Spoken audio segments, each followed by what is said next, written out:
ये fix deposits के विभिन्न प्रकारों पर आपका त्वरित सार है।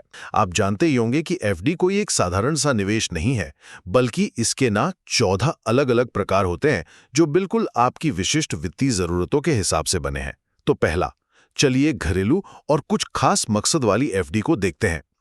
अब अगर आप बस रोजमर्रा की आम बचत करना चाहते हैं, तो आपके लिए स्टैंडर्ड एफडी एकदम सही है। टैक्स बचाना है तो टैक्स सेविंग चुन लीजिए। अगर आपको लगता है कि ब्याज दरें बाजार के साथ साथ बदलनी चाहिए, तो फ्लोटिंग रेट ट्राई करें।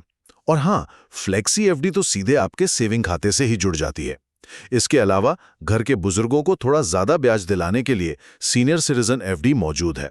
और अगर आप थोड़ी ज्यादा कमाई के लिए कंपनियों में निवेश करना चाहते हैं, तो कॉर्पोरेट एफडी भी एक बढ़िया विकल्प है। दूसरा, हम आते हैं रिटर्न और पैसे निकालने की शर्तों वाली एफडी पर।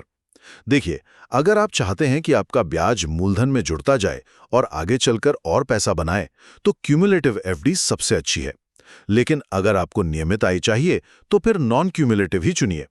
पैसों की अचानक से जरूरत पड़ने पर कॉलेबल एफडी काम आती है, जिसे आप समय से पहले तोड़ सकते हैं।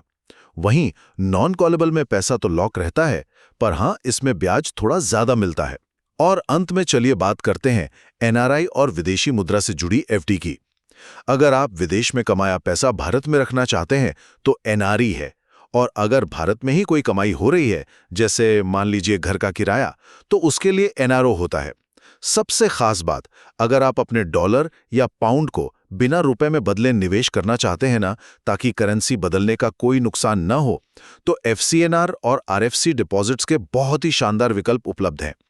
संक्षेप में कहें तो सही एफडी का चुनाव पूरी तरह से बस आपकी अपनी वित्तीय जरूरतों और लक्ष्यों पर ही निर्भर करता है।